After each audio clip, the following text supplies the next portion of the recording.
राधे राधे दोस्तों। I think आप बहुत अच्छे होंगे और अपने परिवार में खुश होंगे। तो आज का जो वीडियो का टॉपिक होगा, शादियों का सीज़न चल रहा है और लगभग बहुत सारे लोगों की बहुत सारी मैंने काउंसलिंग करी थी, लोगों से बात करी थी।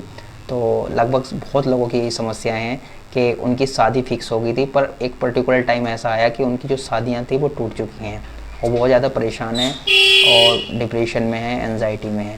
तो ऐसा उनके साथ में क्यों हुआ कि शादी होने वाली थी और टूट चुकी है, ठीक है। और कुछ की ऐसी है कि शादी टूटने की कगार पे है और बहुत ज़्यादा परेशान है कि मेरी शादी, मतलब ऐसा मेरे साथ क्यों हो रहा है कि मेरी शादी होने वाली थी या हो चुकी है, उसके बाद भी टूट चुकी है। कुछ की शादी होने के बाद टूट चुकी है और कुछ की शादी होने वाली है फिर भी टूट चुकी है। जिनकी शादी हो चुकी है और टूट चुकी है उसको हम दूसरी वीडियो में मतलब बताऊंगा मैं उनके बारे में कैसा क्यों हुआ है। बट आज जो हमारा मेन टॉपिक होगा वो जिनकी शादी होने वाली थी पर 10 दिन पहले, 20 दिन पहले, 25 दिन पहले, 1 महीने पहले वो टूट चुकी है। ऐसा क्यों हुआ? और सबसे बड़ी प्रॉब्लम कि शादी टूटने के बाद वो बहुत ज़्यादा परेशान है। परेशान वे खुद से नहीं है, जो है खुद से तो जो भी हैं कि वो परेशान है कि उनकी शादी टूट चुकी है। 10 दिन बाद, 20 दिन बाद उनकी सब कुछ प्लानिंग हो गई थी, फिर उनकी शादी टूट चुकी है। अचानक ऐसा क्या हो गया कि शादी टूट गई? और परेशान एक वजह ये है कि वो खुद से भी परेशान है कि शादी टूट चुकी है। दूसरी चीज़ ये है कि उनके पड़ोसियों ने परेशान कर रखा है। एक तो उनके बेचारों की शादी टूट चुकी है, शादी होने वाली थी, शादी टूट गई, ऊपर से पड़ोसी, रिश्तेदार, अड़ोस पड़ोस वालों ने ताने मार मार के उनको परेशान कर रखा है, उनमें कमियां निकाल रखी है। अब जैसे कि किसी की शादी होने वाली थी और लड़की वालों ने मना करते कि जी हमें शादी नहीं करनी है। रीज़न पूछा गया कि क्यों नहीं करनी है, तो रीज़न भी उन्होंने कोई ऐसा नहीं बताया जो शादी टूटने लायक था, पर उन्होंने शादी तोड़ दी है, ठीक है। तो उसमें पड़ोसी जो है मज़े ले रहे हैं, अरे यार देख इसी लड़के की शादी टूट चुकी है, देखिए वही लड़का है जिसकी शादी टूट चुकी है, देख वही लड़की जा रही है जिसकी शादी टूट चुकी है, खूब एंजॉय ले रहे हैं। वो ये नहीं सोच रहे कि सामने वाले बंदे के मेंटल हेल्थ कैसी है, वो परेशान कितना है, वो रात को सो भी नहीं पा रहा है। इनके अलग मज़े चल रहे हैं कि देख वही लड़का है जिसकी शादी टूट चुकी है, देख इस लड़के में कुछ ना कुछ कमी होगी, इसलिए इसके ससुराल वालों ने या लड़की वालों ने या लड़के वालों ने इसको मना कर दिया, ठीक है। इसकी शादी कभी होएगी नहीं, उन्होंने अपने माइंड में ये सेट कर लिया इसकी शादी होएगी नहीं कभी, ठीक है। पर ऐसा क्यों हुआ, किस लिए हुआ? देखो, जिसकी शादी जिससे होनी है, जिस डेट में होनी है, जिस समय पे होनी है, वो पहले ही भगवान ने, परमात्मा ने लिख दी है, उसको कोई भी नहीं काट सकता, कोई भी, ठीक है। अब ये लड़की जो आई थी इससे क्यों शादी टूट गई अगर काट नहीं सकता तो, ठीक है। ये जो लड़की आई थी आपकी लाइफ में आपके पूर्व कर्म के अनुसार आपको परेशान करने के लिए आई थी। कहने का मतलब ये है कि किसी जन्म में या इस जन्म में या इससे पिछले जन्म में कभी ना कभी आपने कुछ ऐसा किया है जो आपने इसके साथ ऐसा किया था ना, कि आप हो सकता है पिछले जन्म में ऐसा किया हो सकता है ना, ऐसा है कि आपने पिछले जन्म में इसको परेशान किया हो, ये आपने इसको धोखा दिया हो शादी के टाइम पे, जो अब ही आकर के आपका हिसाब, आपका मतलब जो भी हिसाब था इसका पुराना, उसको बराबर करेगी, आकर के उसको इक्वल करेगी, इसलिए आपको परेशान करने के लिए आई है।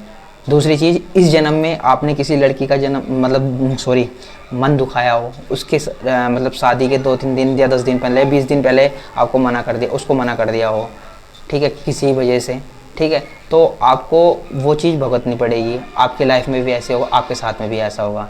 अब ये जो बंदे हैं जो आपकी मजाक बना रहे हैं, ठीक है, ये जो मतलब मजाक बना रहे हैं, आपको परेशान कर रहे हैं, ये क्या है, ये जैसा ये कर रहे हैं वैसे इनके साथ होगा, लौट के वैसे आएगा। इनके साथ नहीं होगा, इनके जो बच्चे होंगे उनके साथ में होगा, ये भी इतने परेशान रहेंगे जैसे आपको परेशान कर रहे हैं। देखो, आपका जो कर्म था पुराना, ठीक है, या इस जन्म का कर्म था, जो आपको ये चीज़ें देखनी पड़ रही है, आपको सोचनी पड़ रही है, आप उस चीज़ को भुगत रहे हो, ठीक है, कोई दिक्कत नहीं है। मगर सामने वाला बंदा अपने नए कर्म बना रहा है, आपको ये सब बोल करके, आपको ये चीज़ चिढ़ा करके, ठीक है। तो आपको उस चीज़ पे ध्यान नहीं देना है कि बंदा हमें क्यों ऐसा क्यों कर रहा है, हमारी मजाक क्यों बना रहा है। देखो, दुनिया का काम है आपकी मजाक बनाना, ठीक है, पर आपका काम है सर झुका करके आगे बढ़ते चले जाना। क्योंकि अगर हर चीज़ में आप उनको टोकते रहोगे या उनको बोलते रहोगे कि ये ऐसा क्यों बोल रहा है, तेरी हिम्मत कैसे हुई, आप लड़ाई झगड़े करते रहोगे, तो आप पूरी ज़िंदगी भर इन लोगों को कभी, देखो, ये कभी ना कभी आपको परेशान करते रहेंगे। आप जितना इनको छेड़ोगे ये उतना ज़्यादा परेशान करेंगे।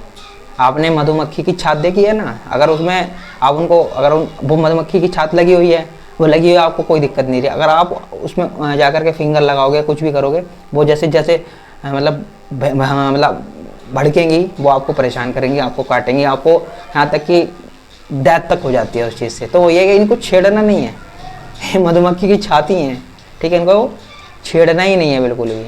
हमारे यहाँ छात बोलते हैं मधुमक्खी की, जो है आपके यहाँ क्या बोलते हो मेरे को पता नहीं है, पर हमारे यहाँ जो लोकल लैंग्वेज है उसमें उसको छाती बोलते हैं। तो इनको छेड़ना नहीं है, ठीक है। आपको क्या करना है, इनकी बात सुननी है। मैं जैसे कि आपको पुरानी वीडियो में बताता हूँ कि बात सुननी है, ऐसे लोगों की सुन के इस कान से निकाल देनी है बस, ठीक है। कोई रिएक्ट ही नहीं करना है। जब आप इनकी बातों का रिएक्शन देना बंद कर दोगे ना, तो ये खुद शांत हो जाएगा। जब तक आप रिएक्शन देते रहोगे, ये आपको और परेशान करते रहेंगे और परेशान करते रहेंगे। पर जिस दिन आपने इनकी बातों को अहमियत देनी बंद कर दी, रिएक्शन देना बंद कर दिया, ये धीरे धीरे ऐसा है कि शांत होने लग जाएंगे, ठीक है। तो आप इनमें परेशान ना होएं। बहुत मेरा मतलब मेरे भी यहाँ जान पहचान में और रिश्तेदारी में, दोस्त में भी ऐसा हुआ कि 2-3 साल तक का रिलेशनशिप था। लास्ट टाइम पे ऐसा हुआ जा कर के कि शादी के 10 दिन पहले ऐसा कुछ हुआ कि किसी ने जा कर के, पड़ोसी ने जा कर के शिकायत कर दी, रिश्तेदार ने जा कर के शिकायत। देखो ये जो बंदे हैं ना, ज़रूरी नहीं कि पड़ोसी हों, ये रिश्तेदार भी होते हैं, बहुत कुछ होते हैं जिनको रिश्ता तुड़वाना होता है। वो ये नहीं देखते कि क्या है क्या नहीं है, ये भी नहीं देखते कि कल हमारे साथ भी ऐसा हो सकता है, और हो सकता है हमारे बच्चों के साथ भी ऐसा हो सकता है। तो वे अपने बुरे कर्म बना रहे हैं, उनको बनाने दो, कोई दिक्कत नहीं है। पर आपको अपने मन को शांत कैसे करना है, मेन टॉपिक ये है कि मन को कैसे शांत करना है, और ये माइंड को कैसे मतलब दिलाना है, माइंड को मतलब विश्वास दिलाना है कि ये हमारे साथ ऐसा क्यों हुआ, ये हमारे साथ ही कैसा क्यों हुआ, उसको कैसे रिलैक्स कराना है। देखो मैंने आपको कई वीडियो के माध्यम से ये बताया है कि बिना वजह हमारी ज़िंदगी में कोई भी चीज़ नहीं होती। बिना वजह इस प्रकृति का एक पत्ता भी नहीं हिल सकता, ठीक है। कुछ ना कुछ वजह है जो ये इस प्रकृति की चल रही है, और ये पत्ते हिल रहे हैं या जो भी कुछ हो रहा है, तो बिना वजह कुछ नहीं हो रहा है। ऐसी हमारी ज़िंदगी में किसी का आना जाना रहना, ये बिना वजह कुछ नहीं है। ये हमारे कुछ पुराने प्रारब्ध हैं, पुराने ऐसे कर्म हैं जो हमें परेशान कर रहे हैं, जो हम परेशान हैं। कभी हमारी जिससे शादी होनी थी उससे शादी ना हो करके हमें परेशान करना, जिससे हमने 7 जन्म की कस्में खा ली थी कि तेरे साथ ही रहना है, 7 जन्म तेरे से शादी मतलब तेरे साथ ही ज़िंदगी गुजारनी है, वो होना। देखो 7 जन्म का कोई हिसाब नहीं होता। एक जन्म में जिस जन्म में जो जिसको मिल जाता है वही उसका होता है। अगले जन्म में क्या हो क्या नहीं हो वो भगवान ने पहले से तय कर रखा है। हो सकता है कि वो मिले आपको, हो सकता है कि ना मिले, ठीक है। ये सब फिल्मी बातें होती हैं कि 7 जन्म में तेरे साथ रहूँगा यार।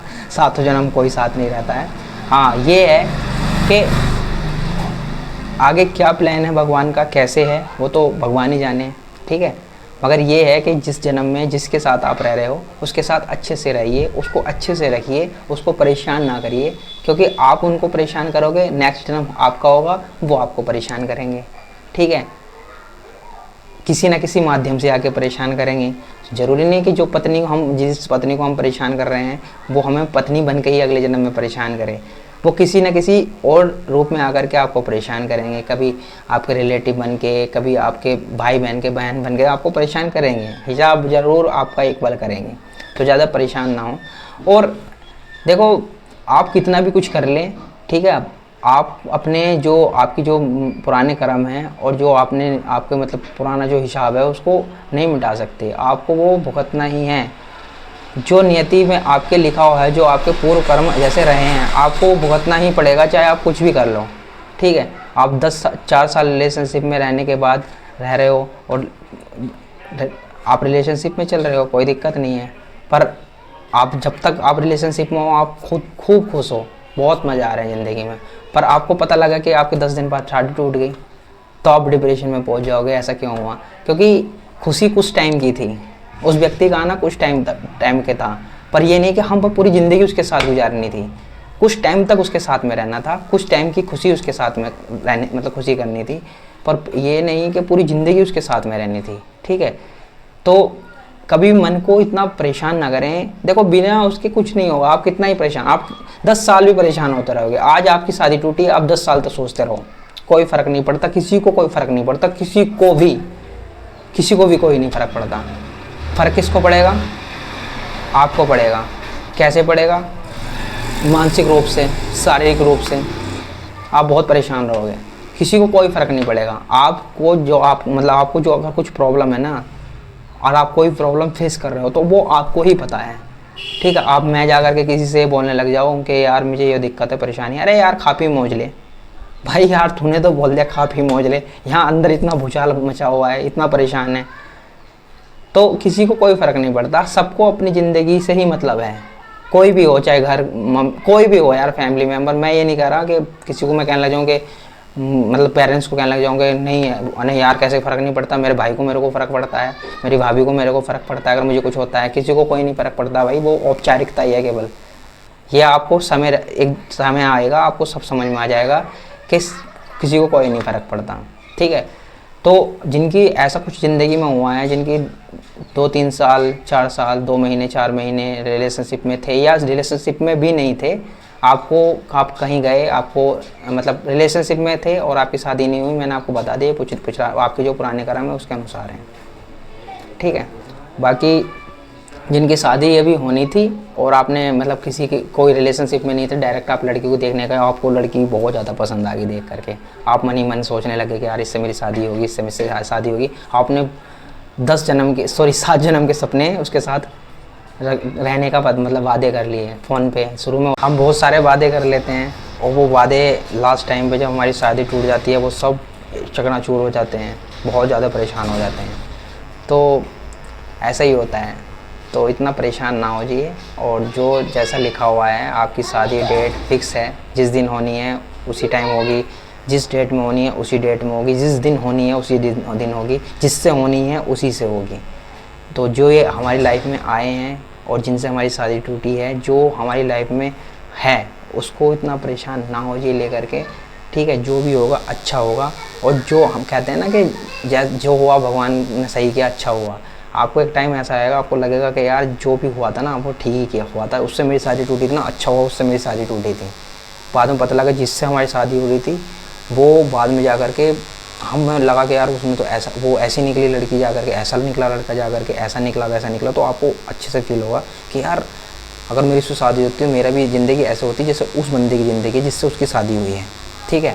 तो किसी ने कहा ना कि जो भी होता है अच्छे के लिए होता है, तो जो ये हो रहा है हो सकता है कि अच्छा ही हो, और लगभग अच्छा ही होता है। मैक्सिमम केसेस में ऐसा होता है कि जो हम सोच देते हैं ना कि जो भगवान को पहले दोष देते हैं, भगवान तूने ऐसा क्यों किया, तुमने उस समय हमें बहुत बुरा लगता है कि ऐसा क्यों हुआ हमारे साथ में, पर जो भी होता है अच्छे के लिए होता है। एक टाइम पे हमें ऐसा लगेगा कि जो भी हुआ था उस टाइम पे जो हमारी ज़िंदगी से गए, जिनसे हमारी शादी होनी थी और जो नहीं हो पाई, वो अच्छा हुआ कि नहीं हो पाई। हो सकता है कि जिससे हमारी शादी हो रही थी वो हम और भी ज़्यादा लाइफ में आकर के हमें और ज़्यादा परेशानी का सामना करना पड़ता और ज़्यादा हमारी ज़िंदगी और भी ज़्यादा ख़राब हो जाती। तो जो भी हुआ अच्छे के लिए हुआ, जो भी हुआ अच्छा ही होता है। यही सोच के चलना है कि ज़िंदगी में जो हमारी ज़िंदगी में नहीं आया, अच्छा हो कि वो नहीं आया, ठीक है।